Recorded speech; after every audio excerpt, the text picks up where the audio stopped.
Good morning, 4th standard. Welcome to our English classes. Today we are going to learn English third lesson, Mrs. Hubbard and her pup. Same one. First sem का third lesson हम पढ़ने वाले हैं English का, Mrs Hubbard and हर पप. This is a story. किसकी story है? Mrs Hubbard और उसके पप की. As you can see here, there is a picture. In that picture there is a one old woman and one a cute pup over there, right? So we're gonna learn about it. Before discussing the lesson, we are going to discuss its hard word. It is very important for you to build your vocabulary. See, first है pup. pup मतलब क्या होता है? कुत्ते का बच्चा. brought मतलब क्या होता है? लाना. ओल्ड मतलब क्या होता है? बूढ़ा. लंच मतलब क्या होता है? दोपहर का खाना. स्ट्रीट मतलब क्या होता है? रास्ता. जॉइनर मतलब क्या होता है? कफन बेचने वाला. देखो, ये जो हार्ड वर्ड्स है वीडियो में सिर्फ आपको समझना है, ठीक है? डिस्कस कर रही हूँ मैं यहाँ पे. आपको हार्ड वर्ड्स की पिक भेज दी जाएंगी, ओके? तो क्या करना है, यहाँ पे आप वीडियो की मदद से भी देखकर लिख सकते हो. जिन बच्चों को वीडियो से देखकर लिखने में प्रॉब्लम होती है उनके लिए तो मैं व्हाट्सएप पे ग्रुप पे भेज दूँगी इसकी pic. So there is no doubt, okay? So let's get start. Let's move to our lesson. Here it is. See, Mrs Hubbard was an old woman. She had no children. जो Mrs Hubbard थी वो क्या थी? एक बूढ़ी औरत थी और उसे बच्चे नहीं थे. शी हैड ओनली अ पप. She called it Tommy. उसके पास क्या था? सिर्फ एक कुत्ते का बच्चा था और उसका नाम क्या था? टॉमी. उसे वो क्या बुलाती थी? टॉमी बुलाती थी. He was a lovely pup. His hair was as white as a snow. वो कैसा था? बहुत ही प्यारा पप था और उसके हेयर देखो पिक्चर में दिखाया है ना, कितने वाइट है, जैसे बर्फ के जैसे उसके क्या थे? जो उसके जो हेयर थे, बाल थे, सफ़ेद थे. Mrs Hubbard loved Tommy very much. She gave him bread to eat and make milk to drink. अब क्या है, ये जो मिसेस हबर्ड है वो उसे बहुत प्यार करती थी और उसे खाने के लिए क्या देती थी? ब्रेड देती थी और दूध भी देती थी पीने के लिए. Sometime she gave him meet also. और कभी कभी क्या होता था? उसको वो मीट जो है ना, मांस का टुकड़ा या मटन भी देती थी खाने के लिए. ही लाइक मीट वेरी मच. और उसे मीट बहुत पसंद था.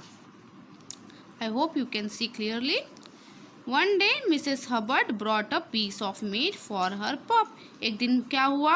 मिसेस हबर्ड ने क्या लिया? पीस ऑफ मीट लाया है ना मार्केट से. किसके लिए? टॉमी के लिए. At that time Tommy was not home. उस वक्त टॉमी घर पे था क्या? नहीं था. He was playing with other pups in street. वो क्या कर रहा था? रास्ते के दूसरे पप्स के साथ वो खेल रहा था. Mrs Hubbard put the piece of meat in the cupboard. वो पीस ऑफ मीट उन्होंने कहाँ रख दिया? कपबोर्ड में रख दिया. देखो यहाँ पे दिख रहा है cupboard. Then she took her lunch and lay down on her bed to have a rest. बाद में उसने दोपहर का खाना खा लिया और रेस्ट करने लगी वो. By chance a cat came into the room. लेकिन क्या हुआ? अचानक से एक कैट आई उस रूम में. It stole the piece of meat and went away. और उस कैट ने क्या कर दिया? पीस ऑफ मीट क्या चुरा लिया है ना, वो मांस का टुकड़ा चुरा लिया और कहा चली गई वो दूर, कहीं दूर चली गई चोर कर. After some time Tommy came into the room. कुछ देर बाद क्या हुआ? टॉमी रूम में आया. Mrs Hubbard woke up and look at her dear pup. जब मिसेस हबर्ड जागी और उसके पप की तरफ देखी, he began to wag his tail. Mrs Hubbard went to the cupboard but there was nothing in the cupboard. She was surprise. और ये जो टॉमी था वो रूम में आया और अपनी पूछ लेने लगा. तो मिस हबर्ड ने सोचा अब मैं इसको क्या दूंगी? पीस ऑफ मीट दूंगी. लेकिन जब वो वहाँ पहुंची कपबोर्ड के पास तो वहाँ मटन का टुकड़ा था क्या? नहीं था. और वो आश्चर्यचकित ही रह गई कि उसने तो यहीं पे रखा था, लेकिन वो चला कहाँ गया? कौन ले सकता है? ऐसा उसे लगा. She at once went to the baker and brought some bread for Tommy. फिर उसे लगा मेरा टॉमी क्या खाएगा, इसलिए वो जल्दी एक ही बार में क्या कहाँ चली गई?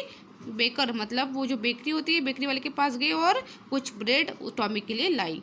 When she came back she found Tommy lying on the floor. जब वो वापस आई तो उसने क्या पाया कि जो टॉमी है ज़मीन पर पड़ा था.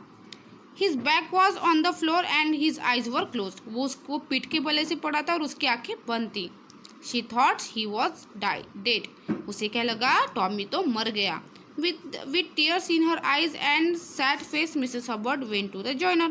फिर क्या हो गया, मिसेस हबर्ड रोने लग गई, उसके आंखों में आंसू आए और ऐसे ही रोते रोते वो कहाँ गई, कफन वाले के पास गई, मतलब जॉइनर के पास गई। She bought a beautiful coffin for her dear Tommy and brought it home। उसने एक कफन खरीदा सुंदर सा अपने टॉमी के लिए और घर में आई। When she went into the room, she was surprised। जब वो उस रूम में आई तो वो